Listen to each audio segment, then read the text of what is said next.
And it looks like it doesn't list them. Do you have chapstick or anything? No, I'm not a bitch. I don't get chapped lips. I don't think that's how that works.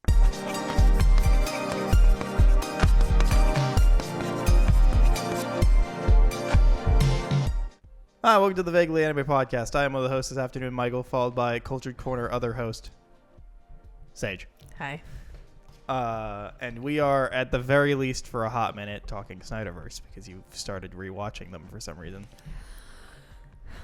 Although you're skipping some, so... You convinced me that I will watch all of it. It's just I knew in my brain, because I haven't watched Batman v Superman really since it came to, like, streaming. Mm-hmm. And I watched a, like, YouTube video about it, and I was like... I don't remember what, like, most of this movie was about because I kind of, like, tuned it out of my brain. So let me rewatch it. Did you watch the extended version? That's apparently better.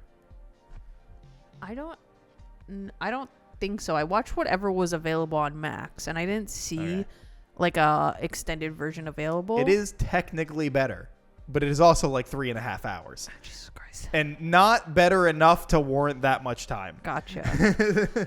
But yeah, so I was like, let me rewatch this movie. Like the Snyder Cut. It is a better movie. So I was like, let me rewatch this movie so I can have it, like, in my brain again because I have so little memory of it, which really describes most of the Snyderverse movies for me. Yep. Outside of, like, Wonder Woman. Right. But then after I watched that, I was like, you know what? Let me just watch the Justice League movie too. And then I was like, fuck it. I'll just rewatch everything because I don't remember like 80% of the movies that came out. Right. In the Snyderverse. Even though I've only not seen 4 of the movies at this point. Yeah. Which is crazy that like I've only missed like a quarter, but I don't remember anything. Mm-hmm. In general. But yeah, so I was watching Batman v Superman, and I think in watching Batman v Superman and then Justice League, the theatrical version, and then the Snyder Cut like back to back, within like 2 days between each other. I realize one of the biggest problems that this version of like DC projects has is they all try to do way too much. Yeah, that's basically the top complaint by every single person ever. It's insane. And then it was weird to me that like, especially in Batman v Superman, I don't know if maybe this was just the version I was watching or what, but the aspect ratio kept changing and it was driving me crazy. Right. And I couldn't like discern any kind of pattern or rhyme or reason for the changes because it was just at random points. Mm-hmm. So you go from like that theatrical like black lines at the top, like on the horizontal, and then you go to boxed off on the vertical, but the boxed off looks fucking terrible. Yeah, it's 4:3. Oh my god, it's so ugly. I believe when it came out, I remember Eamon was like, why is somebody's vision a box in 2019 or whenever the hell it came out? Yeah. Like, why is that your vision? Why am I watching a 4:3 in 20 whatever? Yeah. Like, I don't want that. And the 4:3 was ugly in that, but at least the majority of the movie isn't in 4:3. 2021, that's what it was. But then when I watched the Snyder Cut of Justice League, which is all in 4:3, I was like, but the biggest problem with it is that movie was so obviously not filmed to look like that. So then you have to go and like fuck around with the image to get to the 4:3. Mm-hmm. But because you went and fucked around the image to do that, everything looks lower quality than it was to begin with. So you just made it like you put like a filter of grain on top. Yep. Why are we spending this much money to make movies to make them look worse quality? That doesn't make sense to me. And because the shots were not originally meant to be in that format, there's so many shots where things either are cut off unintentionally and they look incomplete. They look like your freaking mom took her phone to take a picture, but she always cuts out like one person. That's what it looked like the entire time. Right. It was driving me crazy. And then this is right at the opening of the movie too. It's like these beautiful like sweeping landscapes of some like Icelandic country. Except it's in 4:3, so it's not so sweeping, and you put a grain filter on top of everything, so it's not so beautiful. How am I supposed to capture the majesty of nature if you are just going to shoot it in the foot? Like, I don't understand why they thought that was a good idea. And everything is so gray and ugly. It drives me insane. Yep. And then there's the problem with like letting somebody just carte blanche do whatever the hell they want. And there's so many times where you're like, I see why this was left on the cutting room floor. Like, where you're like, dude, not every second that you made needs to be in this movie. But that, like, the absurdly long walk of Aquaman walking through down the pier. It's like a 5-minute scene, and it's like, bro, you could have cut this 4 minutes ago. If you took out, because a lot of the scenes that are unnecessary are also done in slow-mo. Sure So are. even if you had played them at regular speed, I think you could easily cut 30 minutes out of this movie just by doing that. The slow-mo is actually absurd how much it's used. Every other scene. Yeah.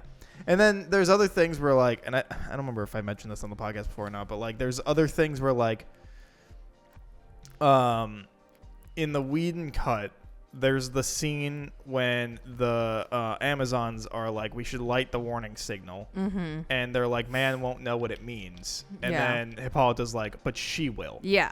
And then it cuts to Diana working on cleaning the fucking statue. Mm-hmm. And then she sees on the news, and then she immediately goes to Bruce, I think, and is like, there's some shit going on. Yeah.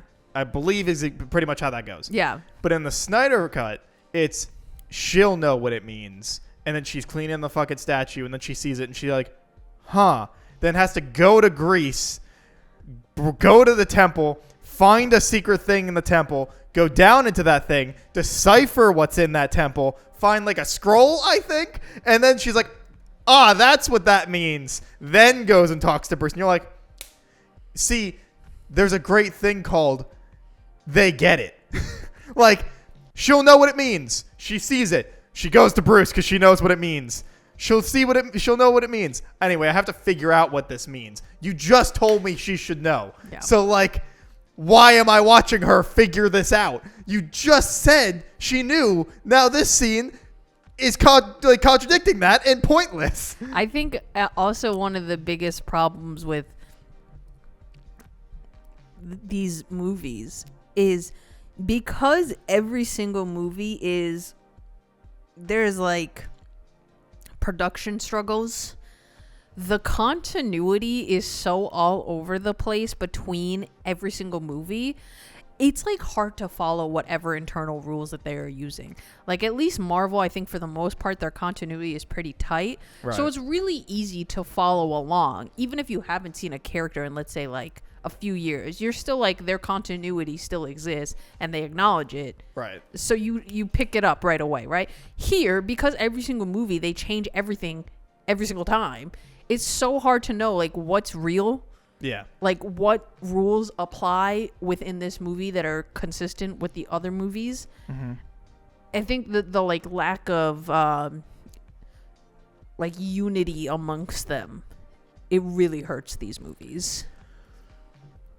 Yeah, it's like, because again, people are like, oh, but the Snyder versions are better, and they're like, yes, technically they are, but they're not better enough to warrant the insane amount of time that they're there. They're not better enough to be 4 hours long. First, yeah. That's ridiculous. But also, I think if they had just done things in a linear, logical way, even you could even say the boring way, right?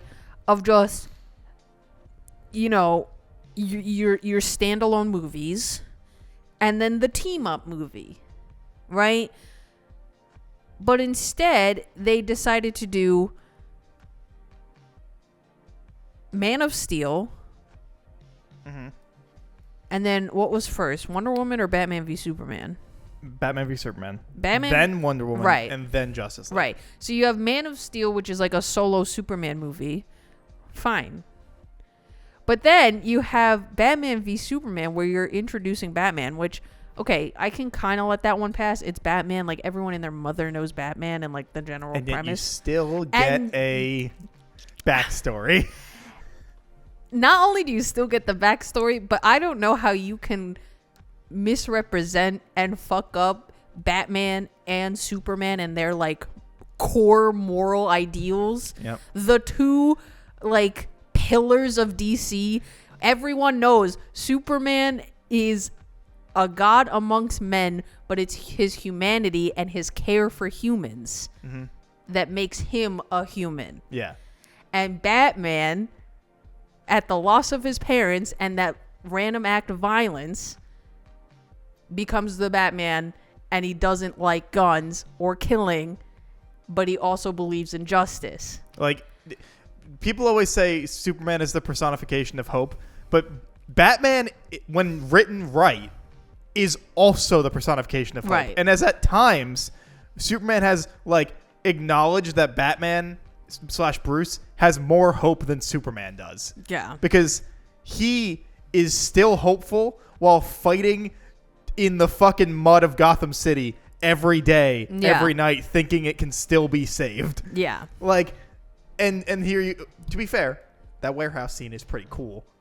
That fight scene's pretty rad. It's the only good part about that movie, and he still kills people, so it's not even, like, faithful to himself. Yeah. But, like, it's cool. It sure does look cool, but, like, sure does look cool. I don't know, introducing, I guess, this level of obvious brutality for Batman, if that makes sense. Right. Because, like, in even the cartoons or the comic books, there's a lot of, like, ambiguous deaths, you know, of, like, flipping cars over and stuff. It's like, yeah, the person inside is definitely dead. Like, but yeah, like Avatar, where it's like, I've never killed anyone. And it's like, yeah, all those people on that ship that you totally flipped over when you were the fucking water spirit. Exactly. But you know what I mean? There's no explicit, you never see Batman explicitly, like, targeting people. You know what I mean? Right. But then here in Batman v Superman, he's branding criminals like cattle. And I'm like, I'm sorry, but I don't think Bruce would allow himself, no matter how much he wanted to punch someone's teeth in, would allow himself to do that. So there's a really funny thing that was happening, like, I want to say like a month ago, where Snyder was on some podcast. I almost want to say it was fucking Fuckface McGee, that everyone that sucks at being that's like an alpha male watches his podcast. Oh, Joe Rogan? Yeah, Joe Rogan. Thank you. I think it was that. I don't remember if it was you're him. Right. I kind of remember seeing something with them was together. Like I want, like, oh, you know, all the fucking fanboys, whatever. Like, it's I want to see what makes him finally kill. And it's like, that's not the point. It's not. The point is that he would get to that pushing that abyss and still not do it. The whole point. That's what makes the character interesting. Not, oh, the breaking point, now he finally kills. It's getting to that breaking point and finding a different breaking point, because he's like, I won't fucking do it. And also, I think if that's your logic of, like, I want to find the breaking point for the Batman to go and, like, commit a murder, right? I don't think it makes sense for it to be against Superman. Yeah.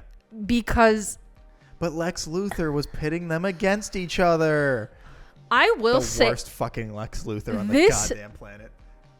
Maybe it's just me, and I think I've only really seen Lex Luthor played in, like, animated versions or in the comic books. Right. I've never, like, I don't know that I've watched any show where Lex Luthor is, like, IRL. Maybe Superman and Lois, if he's in that. I don't know, because I think I only watched the first season.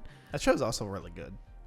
I liked it. I thought it was good, like, fine enough. Yeah, it's getting one last season before, like, they're fully, like, shutting it down because of DCU's, like, whole thing. They're like, we're gonna have too many side things. Yeah. But it's really good. I would recommend, like, actually. Yeah, I enjoy it enough.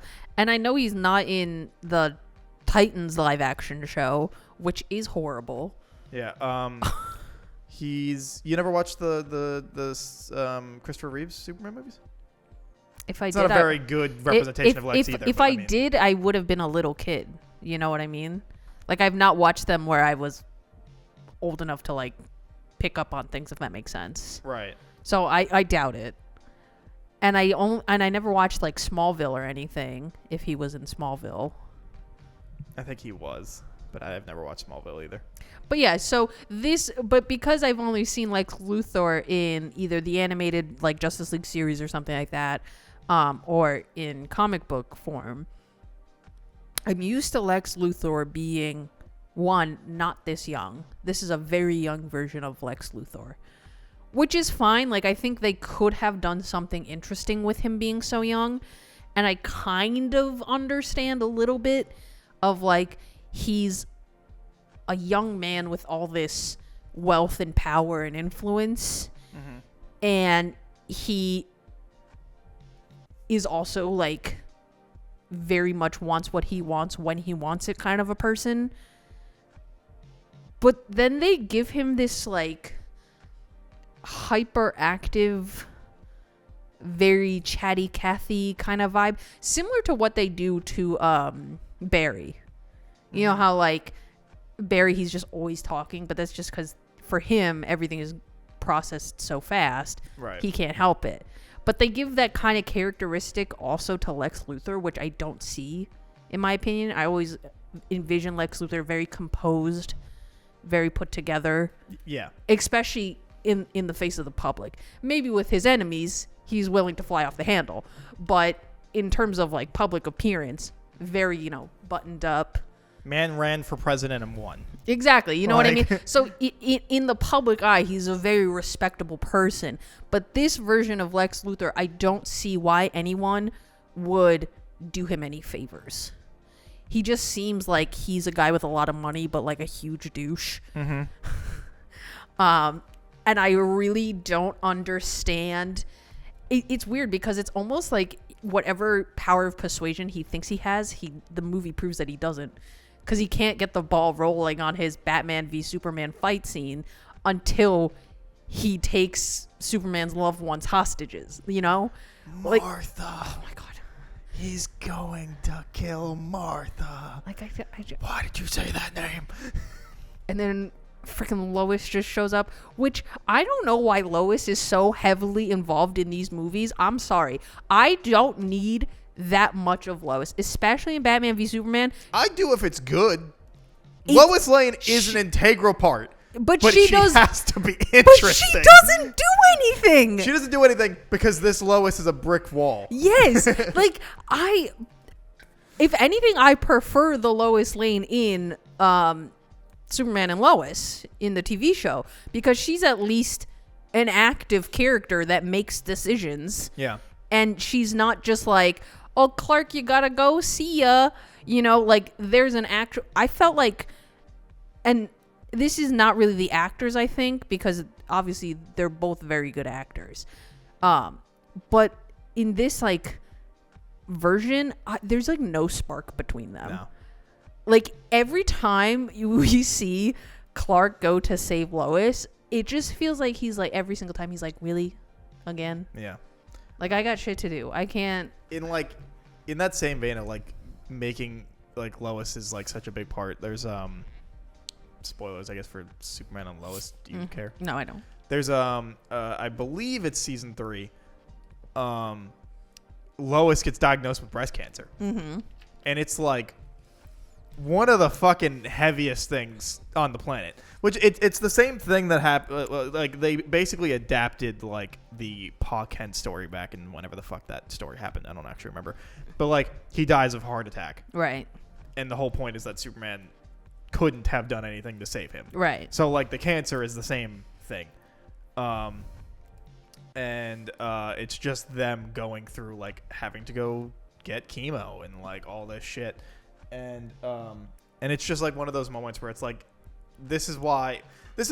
Lois doesn't need to get cancer to prove why she's important, but it's a great example of, like, why she's important for Superman, because it's that humanity that he can't do something against. Yeah. Also, Lois is supposed to be like this fucking rad badass reporter that like, even though she fucking is married to Superman, will still like stand up and slap a god in the face and be like, "Don't you fucking touch my man." Yeah.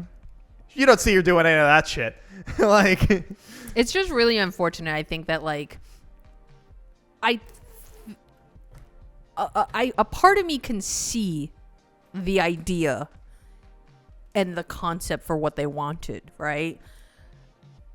But the pieces together just don't mesh at all. Mm-hmm. And like the end product is such a jumbled mess of like 17 storylines happening at once, and you don't feel like there's any resolution to literally any of them. Yeah. Like in the Snyder cut, not the Snyder cut, sorry, in the theatrical of Justice League, they resurrect Superman, and then Clark is like, "I have no memory of you people. You are evil. Pew pew." And then freaking Lois shows up, and then they just fuck off to the farm. Mm-hmm. They have not even a regular full conversation. They're just hugging in the farm. And he's like, "Oh, you called my mom? Thanks." She's like, "Oh, you're back?" He's like, "I sure am. I gotta go." I was like, that was one scene. Was it like, "Don't die on me again"? Yes, ma'am. Oh, I was like, Henry Cavill, I love you. What the fuck was that line delivery? I was legitimately sitting there being like, you cannot tell me this is for real. You can't be like, multiple people watch this and they were like, yeah, that's how we're gonna resolve this issue. God, he could have been like the greatest Superman. That's the thing. I actually, the way he looks as Superman, even as Clark Kent, he just looks like such a good Superman because he's got the physique for it, got the face for it. He's a big Superman nerd. You know what I mean? Like, he really does embody physically Superman. But he's just written so poorly that his personality is not Superman. Yeah, which is not in any way his fault, because when he's like him, yeah, he would have been a perfect Superman if he was actually given like a happy. If he was Superman. if he was given the correct material. Same with Batfleck. I think Batfleck is an absolutely inspired casting for Batman and Bruce Wayne. I love the choice of Ben Affleck, especially in this like older, more late stage Batman, midlife crisis Bruce. Yeah. That casting, it just works so well. And it's so funny because every single time he's on screen dressed as Bruce, the styling for him as Bruce is always top notch. He looks and feels like a billionaire. You know what I mean? But not in that way that it's like obnoxious. Yeah. Very classy. Mm-hmm. Very classy, old money look. And they achieve that really well. But then when he's Batman, he looks like he doesn't fit the suit. Like, the suit is somehow too small and too big on him at the same time. I think the mask is the biggest very problem stiff. with it. The like built-in scowl is really detrimental to the Batman look in it. And then other times, just because of the schedule, like when he would like gain some weight or lose some weight, it was very apparent, and like you know, it is what it is. Yeah. Plus, everyone knows Batfleck was going through some shit. Yeah. Or Affleck actually was going through some stuff. So like, you know, it is what it is. But like, given the right movie, I think Affleck could have been an incredible Batman. I agree. Like, I really like him as Bruce Wayne. I wish he just got better Batman material. Yeah, because he would have been. I think he could have been in the conversation for like best combo, best Bruce and Batman. Yeah, there was minus Conroy. I think also I noticed this, and I never really heard anybody else say this, mention this, but I'm gonna say it now. In the Justice League theatrical and in the Snyder cut, the Amazons outside of Diana, because they don't change her costume between that and Wonder Woman until 84, where it's like more vibrancy, but they don't change her costume. But for the Amazons, I noticed compared to like the original Wonder Woman movie, they give all of the like Amazon warriors, they make their color palette basically red, gold, and like Brown. tan Yeah. / brown, which is a weird choice because they had a much brighter, wider color palette in Wonder Woman. So why you made the change to be more simple, I don't understand. You already Well, to had be material to work off of. And technically no, because they came out in the same year, Oh, I guess that's true. and one's Snyder, who always does everything in grays, and one is someone else. And I noticed But God, those hammer Amazons that break those fucking beams to drop those doors, I would Holy let them shit. step on me. Oh especially my God. that one blonde girl, she was so ripped. I was watching it and I was like, do you think they just went to like weightlifters who are like in weightlifting competitions and they're and like 7 feet tall. Yeah, Somehow they they were found the perfect they were actual like Amazon. they were like, hey girls, y'all looking real mighty fit, you want to be in this movie? No speaking lines. They found the actual Amazon, like they Holy found shit. actual Paradise Island and went, hey ladies, They were literally so you want to buff. swing some fucking sledgehammers into wood and just hold a door open for a hot second and you're, oh my God. Oh my God, they were so buff. I was like jaw on the floor. I was like, damn, that is a big bitch. They are so hot. I would absolutely let them crush me like a Oh, watermelon. absolutely. Absolutely. Oh boy. Their thighs, my head. But Best part about those movies. but I noticed that in the costuming, they had more skimpy costuming in this version versus Wonder Woman.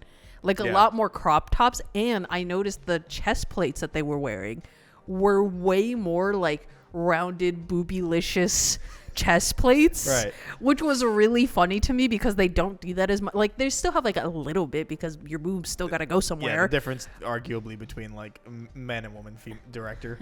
But it's just so funny to Yeah. me, and it was something I noticed while I was watching. I was like, But for those door people, if I was that ripped, I wouldn't wear anything either. "Oh, samesies." Oh. If I'm that ripped and my only job is to do that, send me out. I'm in like just the band, you know, like I'm like Bando. hell. Honestly, I'd probably freeball it if I were that hot.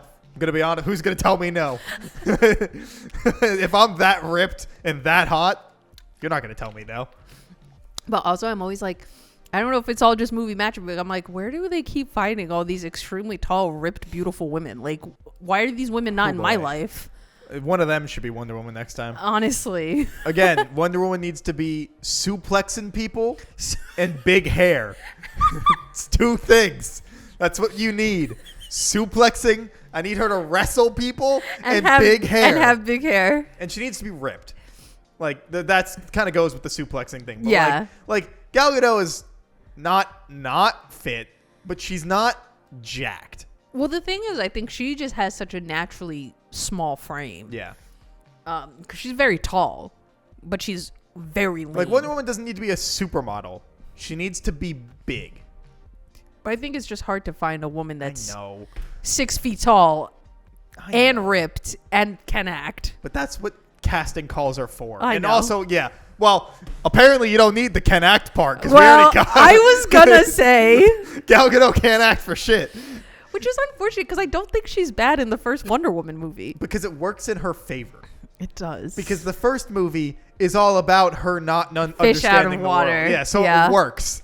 But then Yeah. when she actually needs to act in like the second movie, the second movie is also just fucking terrible. I feel so bad, but that second movie, in my humble yet correct opinion, Huh? I don't think Diana would ever be like, oh, I wish to have Steve back. Nope, she would never.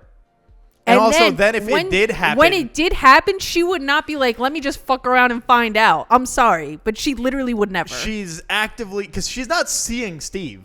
That's just an audience thing. Yeah, that's just a She guy. is looking at a guy and then is just like just belittling the guy's style, guy's look, has sex with him Yeah. against his will.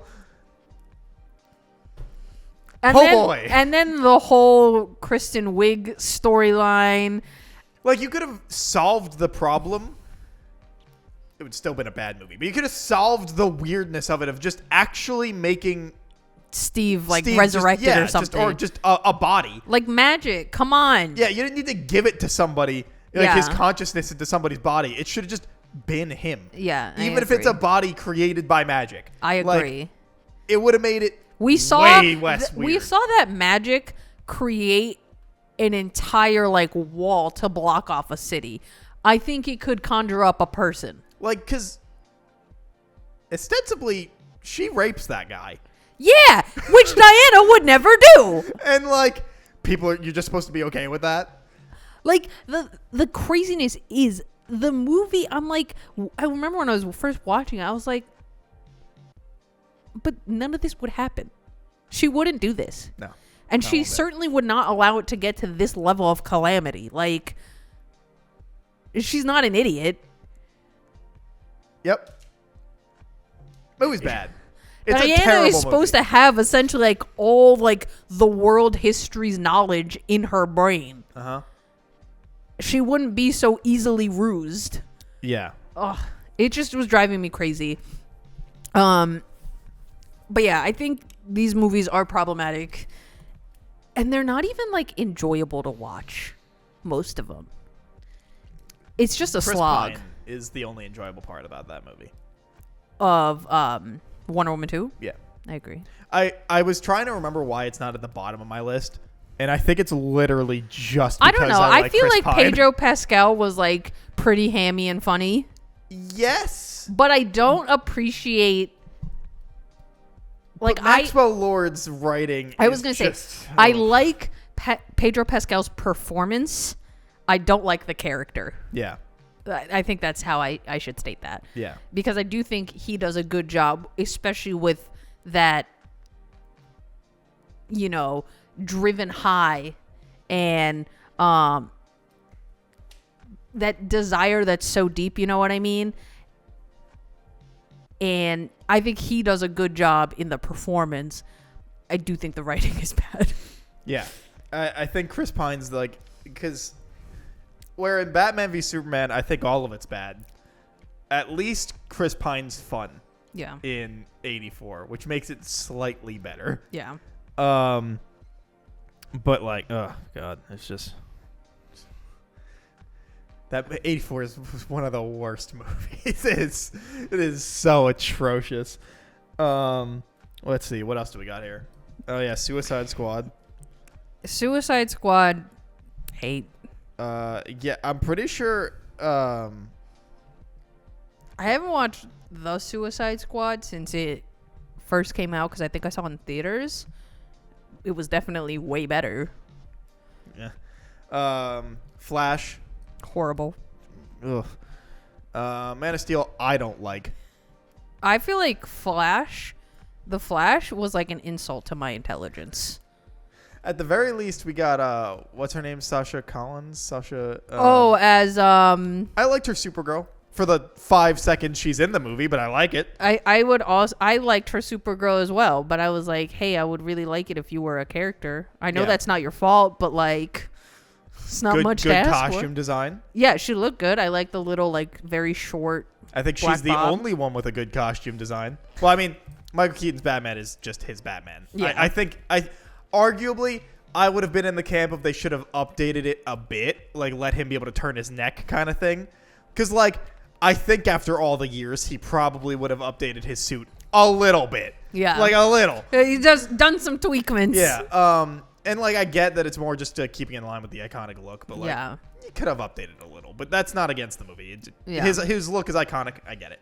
But yeah, I think her look is definitely like the best sidelining iconicness of Keaton's. Yeah.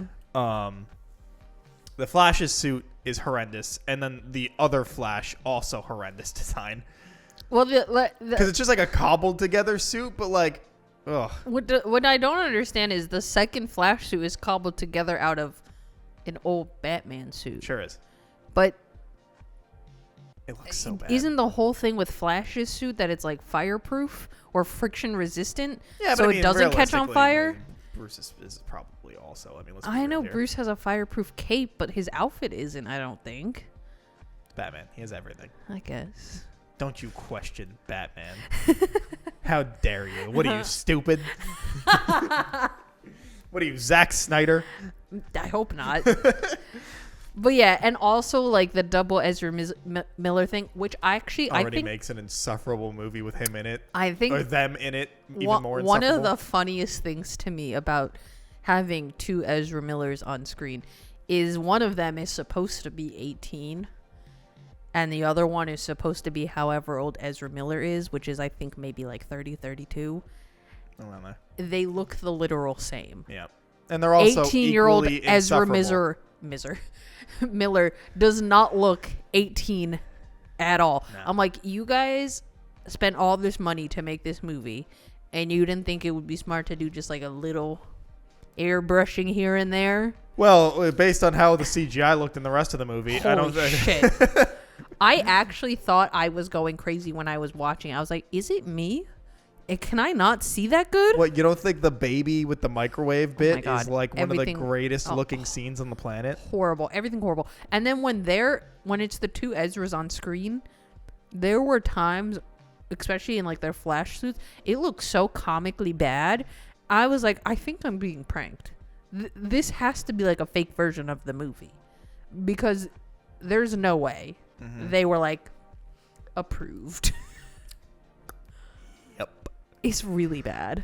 It's horrendous. Horrendous even. Um, And then they have the gall to put George Clooney in at the end. They sure did. They sure did. The only... Easiest paycheck that man ever got. Oh, yeah. Absolutely. To be fair, great Bruce Wayne. George Clooney? Yeah. He's got the iconic look for like an old Bruce. Yeah. Totally. Yeah. Absolutely. He does look good as like an older Bruce. Absolutely. Fucking yeah, Shazam movies. Haven't watched them. I had like no interest in them. Maybe, but I'm gonna watch them obviously now. The first one's fun. Yeah. Second one's not that great. Not that great. Like Black Adam, not that great. Worse than 'Cause- Black Adam, in my opinion. Okay, but I already thought Black Adam was like pretty bad. It's funny because Black Adam's 6th in my list of the 16. And really, that's just because it's not 4 hours long. Like, I think that Snyderverse Justice League is technically a better movie, but it's not. But you're Black bitter. Adam's not 4 hours long. You're bitter at the runtime.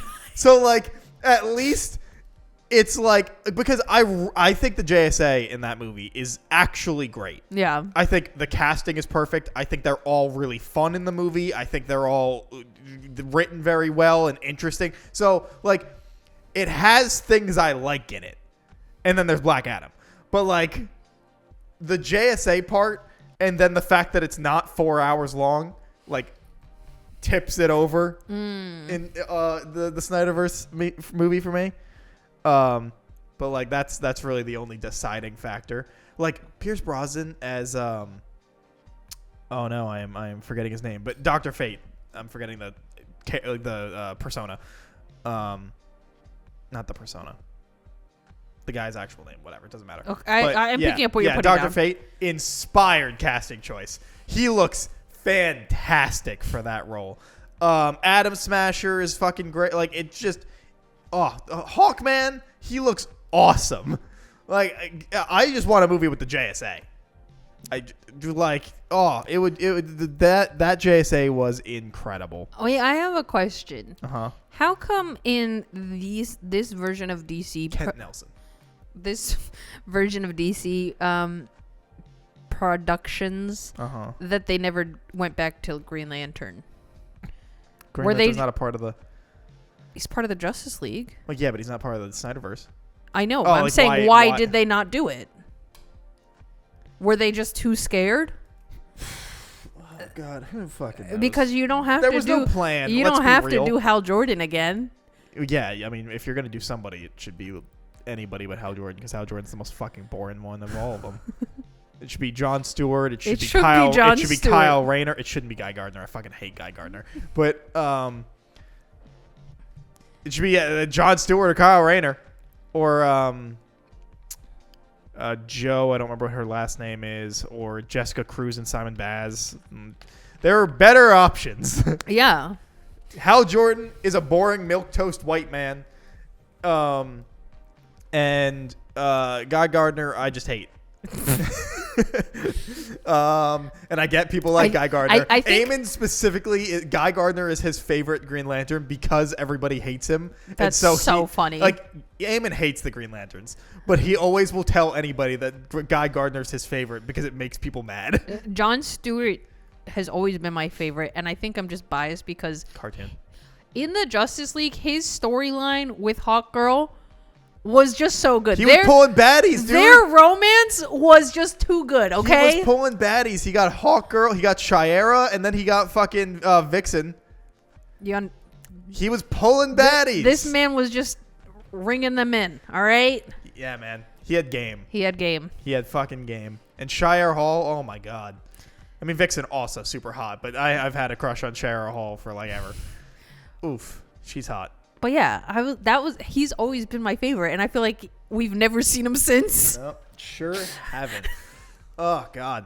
Yeah, they probably just didn't want to fucking bother because the movie did so bad. They probably assumed it'd be like a negative connotation with it. I'm assuming. Well, actually, no. We know that the DCU is gonna have Green Lanterns because they're doing like a True Detectives but Green Lantern with I think Hal Jordan and Jon Stewart in space. They're doing like a True Detectives with the two of them, and Like as like a show? TV show. Yeah, Interesting. it's like the two of them being cops and solving Space cops. Yeah, I mean, which is a great idea. Yeah. Again, this is why I am hopeful about James Gunn's DC is because he's doing different shit. So this new DC universe that we're gonna enter, it excludes everything but Blue Beetle. No. So Blue Beetle is technically excluded, Oh, but not okay. the actor. Okay. Basically, what I assume happened is Blue Beetle was coming out regardless, Right. and it was like in that transition period, so they were like, fuck, like, but like it's coming out, and it was a good movie, and they just really, I don't know how to say his name, but they just really liked Blue Beetle's actor, The main guy. yeah, and they were like, look, the movie's not gonna be a part of our thing. Hard cutoff. It starts with Superman. Nothing prior exists, but we want you to stay because we really like you. Okay. I mean, Good for him. Yeah, he's great. Blue Beetle is awesome. It is my favorite DCEU movie. It is so fun. It's bright. It's vibrant. It's what I want out of a superhero That's movie. so interesting that you said that because I remember Mark telling me about Blue Beetle because he watched it when it came to streaming, and the way he described it, and this is a man you need to understand with no standards, Right. okay? Mm-hmm. But he at least can recognize that the Snyderverse is bad, thank God. But he, and I quote, described Blue Beetle as, it was like I was watching a Nickelodeon movie. Yeah, but that's fun. No, he just, like, he said that, like, it was so kiddified, you know, that he, like, couldn't take it serious. Right. So for him, he didn't like it because of that. But you're saying you liked it because it was more energetic? It's just fun. It is just a fun movie. Like me and Eamon both walked out of it just being like, this was a fun movie. It was very enjoyable. And then after that is James Gunn's Suicide Squad, which is also great. Yeah. Except that first like 10 minutes is fucking brutal. Whoa, where they do the fake out squad? Everyone just gets shredded. It is ungodly brutal. It's so funny though. I think that they spend like a lot of time setting up that joke, and I think it works. Yeah. No, I mean, yeah, of course. And Yeah. it makes sense because they are the Suicide Squad. People die. Yeah. So, I mean, they're considered disposable, so. yeah. I agree. I think the funniest thing about Suicide Squad, or rather the Suicide Squad, is that they were like, you know who we need to bring back? Rick Flag. Because he was just so iconic in the first one. But he is great. He is fantastic in that movie. He is really good, but it's so funny that they decide to bring him back based off of the first Suicide Squad because he's so nothing in that first one, you know? Because it's only him and Harley, right? Yeah. Hold on. Sorry, what? Yeah, Rick Flag and Harley, and Boomerang. Oh, no, well, Boomerang dies. And the Fake Out. Right? Yeah, yeah, he I does. think in the so. Fake Out. Yeah, he does. Yeah, because the yeah. new squad is John Cena, Idris Elba, Ratcatcher 2, the Spots guy, Polka Dot Man, Polka Man, thank you. Killer Shark, The Shark, Harley, Rick Flag. Is that it? and you said it. You said, yeah. Because then Idris, Bloodshot and or Bloodsport. No, Bloodshot. Fuck's his name? Whatever. Yeah. I think that's it. Yeah. It's just 7 of them, yeah. Ratcatcher 2 also great. Loved her in that movie. Me too. Um, She was the love interest in the new Roadhouse. that was her. Yeah. Holy shit! God, fucking put her in a better movie. I know, right? I was like, I recognized her right away because in the Suicide Squad, I thought she just had such a like interesting face, and I really liked how she looked. So like her facial features just like stuck with me. Mm-hmm. And then when I was watching the new Roadhouse, I saw her and I was like, be in a better movie. You're a good actress. Yeah. No, honestly. Okay. I wanted to make sure that I was correct, because apparently there was a Lantern show in development, and it was but like it was canceled. And I was like, die quietly, please. Sorry, I'm dying. There was a Lantern show in development prior to him taking over DC, the universe. Oh, okay. Which was canceled, but it was just like Lantern show canceled, and I was like, no, it was so cool, but it was the old one. So what was the old concept? Do you know? Or they just were, doesn't like matter. made Who an cares? announcement? Yeah, it doesn't matter. But yeah, no, the next big thing is a Lanterns is a series called Lanterns. This is a story of a couple of Green Lanterns, John Stewart and Hal Jordan. We have a few other Lanterns popping up, whatever, but it's like a true detectives with a couple of Green Lanterns who are space cops watching over the precinct in Earth, and they discover a terrifying mystery that ties out to our larger story of the DCU. True detectives with Green Lanterns. I feel like that could work so well. They are they're space cops. I was gonna say they are already space cops. So perfect. But I think having the true detective angle is what I think will make it interesting. This is why I am hopeful, because I think that James Gunn understands that you have superheroes that can fill a variety of genres. Yeah. And Marvel only does big action for Yeah. some reason. Even when they set themselves up to do something more layered and meaningful. Like, thank God they finally were like, we're going to have a new banner that's just street level stories. Yeah. Thank Christ. I don't know why it took you so long to get there, but whatever. But like, that's why, like, I'm looking forward to it. You're going to get fucking crime dramas. You're going to get fucking horror movies. You're going to get like whatever of just superhero shit. Yeah. And that's what it should be. Yeah. That's how you like spread out the thing so it doesn't fatigue as much. I think that's why I enjoyed Multiverse of Madness. Yeah. Because it felt so different. Yep. Do I think that whole movie as a whole package was excellent? No. There were like some very obvious writing flaws. Yeah. But the fact that it was delivered to me in a way where I didn't feel like my brain was turning off did make it a better experience. Yeah, totally agree. That's just like it's a great way to fight the fatigue. Yeah, I agree. It's just give varying genres of stuff.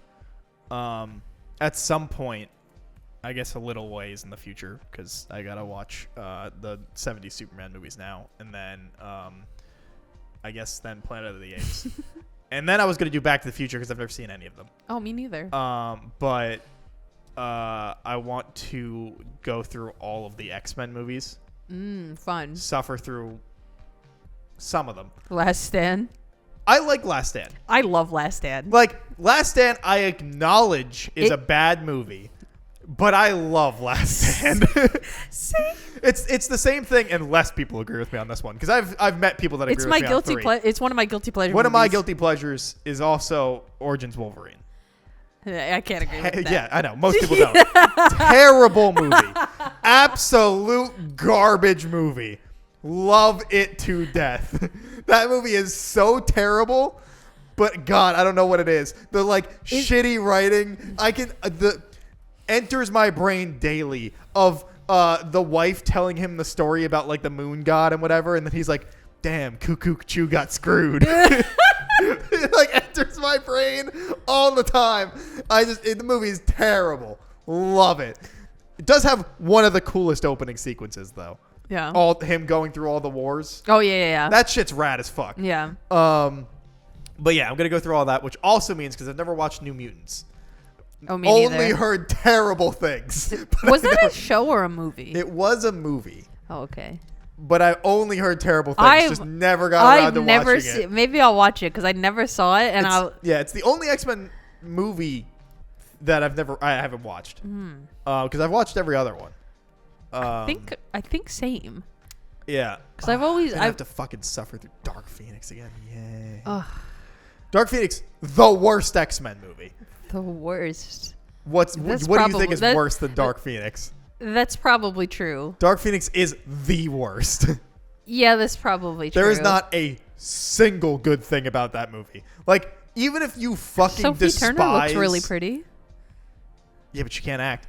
I know, which is really weird because she was really good in Game of Thrones. Yeah. But, like, even if you despise X-Men Origins Wolverine, most people will at least admit that the opening sequence is good. Yeah, it has a quality to it. So, like, that's one positive.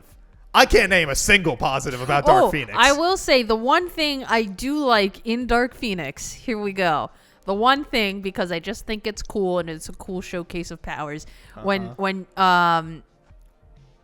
she like forces Charles to like walk up the stairs. I was like, okay, good display of power.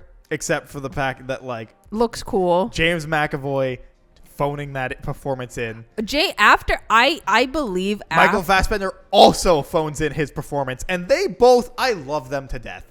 I've never seen them phone in anything. They didn't even care. I think after Days of Future Past, because in Apocalypse. Yes, Apocalypse, you kind of feel like a dip in quality, if that makes sense, in terms of delivery. But in X-Men First Class and then in Days of Future Past, they're so good that like maybe they did themselves a disservice because they were just so good in those roles that they were like, we don't have the steam to keep up the momentum with this shittiness. Yeah. We'll just drown with it. Oh, God. Because they're so good.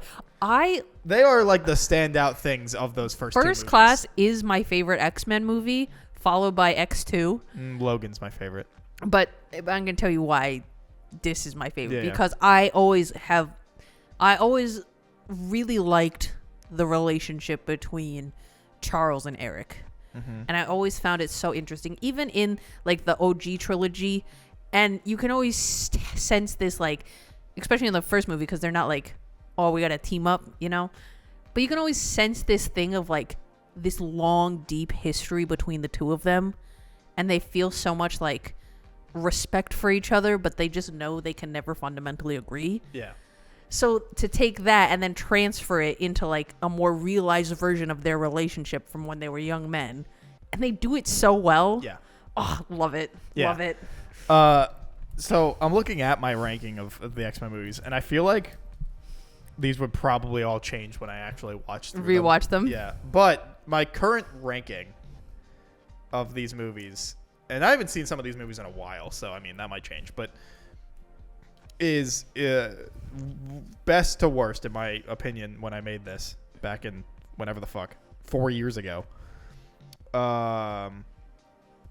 Logan, Days of Future Past, Deadpool 2, First Class, Once Upon a Deadpool, the Christmas version. The Christmas special? Which was great. I need to watch that. X2, Deadpool, X1, Last Stand, The Wolverine, Origins, Apocalypse, Dark Phoenix. Yeah, sounds about right. It's probably about right. I would say in terms of like overall quality, I would agree. I don't know if I would put although my enjoyment of Wolverine. I feel like Origins would probably be more enjoyable for me than Wolverine, but who knows? I feel like Wolverine doesn't offer basically anything. Hugh Jackman's really hot. Yes, He is ungodly shredded in that movie. Yes, Hugh Jackman looks good and like very ripped. Holy shit, is he ripped in that movie? But is the rippedness enough? Yes. No. Have you seen that man's like 12-pack? Gal Gadot looks absolutely heavenly in Wonder Woman 1984. The movie is still bad. She's not Hugh Jackman. Sorry. Also, she doesn't have the screen presence of Hugh Jackman. You're absolutely correct. But also, one thing I did notice is I really like how they style Diana throughout the movies, because she's always just styled so pristinely. Look at that man and tell me he can't carry the movie just by looking like that. I really like the way that she's styled. It's always very well done, and I Right. appreciate good styling. Yeah. This is going to be an interesting rewatch. I said this to Mark. I was like, it's almost like they had Gal Gadot, and the costume designers were like, no, this physique is too good to put bad clothes on. We have to make her look good in every scene. Because, like, she has I don't find her all that attractive to me. But she has that. She's pretty. She has that very like tall, slender model physique. Yeah, which is not my vibe. Looks great with clothes. Yeah. So you can kind of put her in like a lot, and it works. I would prefer someone to have an ass than not have an ass. Yeah, she's very slim, yes. Yeah. But I think she looks very good, and she is a very pretty woman. Yeah, I think she's very attractive. I think she is styled really well as Diana, and they really like elevate and heighten her features. Like, she always looks so good on screen, you know. She's not my type of attractive. But yeah, not looking forward to it. Well, that's not true. Most of these X-Men movies are good. Let's see. I was gonna say, like, really only 2. I haven't seen New Mutants, but I hear it's terrible. So probably 3. So 3 out of 14 movies being bad. It's not bad. Not bad at all. I mean, people would obviously probably argue that Origins Wolverine, and Last Stand are in there, which would be 6 out of 14 movies. But like, that's still less than half. True. So, I mean, X-Men Last Stand, number 1. if you asked Kid me, I'd agree. Ironically, the best one. To be fair, a big portion of it was because I had the hugest crush on Elliot Page as a kid. Oh my! So in this first trilogy of X-Men movies, I was obsessed with Halle Berry as Storm, just because what happens when you oh my god! Not because of the line delivery. When you strike a toe, or when a toe gets struck with lightning.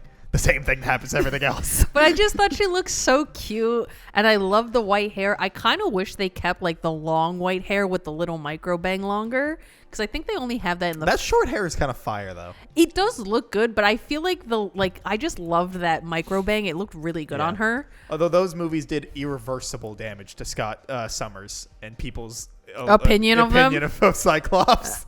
That he's just a major cuck. Yeah, that he's like a fucking loser. And it doesn't help because in the prequel movies, he's a major loser too. Yeah. Like, it's so funny because Eamon is the biggest Colossus fan. Yeah. And because I've never read X-Men comics, really. I mean, I've read certain characters. Like, my Wolverine is Laura Kinney. Mm-hmm. I love Logan, but my Wolverine has always been his, like, clone daughter. Mm-hmm.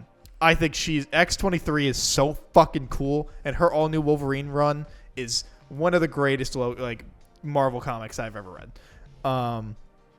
But like, I've always joked where I'm like, yeah, isn't Scott like a fucking piece of shit? Like, doesn't he suck? And he's like, no, he's always been right, and everybody is wrong about him. And to be fair, it's true for the most part. Cyclops is usually always right. And is a great character, but nobody gives a shit because in all the movies he's just a fucking loser. In the mainstream, they just completely butchered him. Yeah. In terms of like what the like normal person would know. That's why it's funny because I see the stuff from the TV show, the new one, which I haven't watched yet because I still have to watch the original, and I'm still working through that. The new like 97 episodes. Yeah, people just being like, finally, he's cool. People will get it. Because like in one of the episodes, he's like just fucking beating the shit out of a bunch of people who do really cool shit, and people are like, yes, people will like him. I actually always right before we end this, I always wanted an answer to this question, and I don't know that you know the answer, but I'm gonna ask anyway. It might not, but here we go. Okay, so in X-Men Last Stand, where Jean gets like resurrected, and then it's her and Scott on the lake, and she tells him to take off the glasses. Does he just like do the lasers just vaporize him from? Because she holds it back so she can see his eyes. Yeah. And then what? He just fucking explodes? No, she kills him. Where'd he go? What happened to his body? He just got Thanos snapped? No, you remember what she starts doing near the end when like Logan's getting fucking like disintegrated? That's what kills him, right. Yeah, like she just when she kisses him, she like sucks. Oh yeah, she absorbs his energy, his life force. He just like dissipates. Gotcha. So basically, yeah, he kind of got like snapped. Like his life force just kind of evaporated away. Right, because only his sunglasses is left. Yeah, because she took them off. Yeah. All right. So yeah, no, she just like cancels out his power. Gotcha. I could never remember. I was always like, wait. His good old punch vision. Eyes to the punch dimension. It's technically, I think, no longer canon, but it used to be a thing that because his beams don't have heat to them. They're not lasers. Right. They just like one of the explanations like forever ago was that his eyes were portals to the punch dimension, which is just beams of kinetic energy. So basically punch beams. But can't he like slice stuff? Technically, no. Oh, I thought he could. At least not originally. Maybe it changed. I was gonna say. That's what I'm saying, like because I don't think the punch vision is technically canon anymore. I was gonna say, but there is no heat to them. So. But they must have changed the mechanics somehow, because I'm pretty sure he can cut through stuff. Yeah, I think. I think it's like if he like his brother's powers can cut through stuff, and they have the same. But they're different force. Utilities. Different utilities, though. But is it not the same like no, energy? They are technically they are all like kinetic based things, but they are all different. The way they interact with stuff it's like reacts different. Yeah. Oh, okay. Like Gambit was originally supposed to be a Summers kid. Oh, okay. But he that has got like dropped out I was gonna say, but well, no, because he puts kinetic energy into things and then makes them explode. Oh, that's true. That's true. Like it's just not like a. It was like kind of that comes out. It was like one of those storylines where it's like so clearly that the answer was Gambit, right. But then when the answer actually came out, there was like, we changed our minds, so totally was not Gambit. It was this other guy. You know, it was like absolutely one of those stories an ass pull. Where everybody guessed it, but they were like, no, it's this dude. Yeah. But yeah, anyway, we can wrap there. Yeah, Elliot Page, huge crush on her as Kitty Pryde. Also, Kitty Pryde, different actor in every single movie.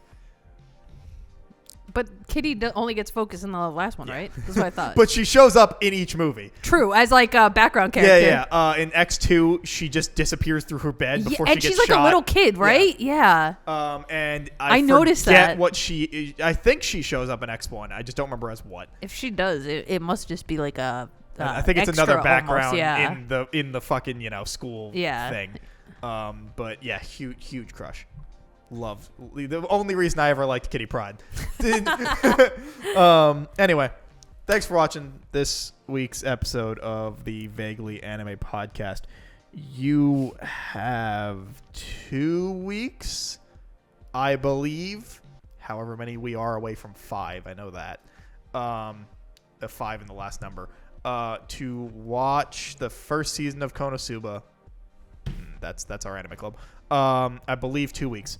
So, yeah, don't forget to watch that and join us for Anime Club. Don't forget to like, comment, subscribe, leave a review, follow. Check out Kat at Kat the Moonstar on Twitch. And we will see you next week for whatever it is we talk about. Maybe Kat will be on. She was almost on this week, but she got busy. So we'll find out if she's there. But she is back from travel. So more likely she'll be in episodes from now on again. So it's no longer the Mike and Sage show. where we just talk about movies. Yeah. Except it'll probably still be that a lot. Yeah. Anyway, see you guys next week. Bye. Bye.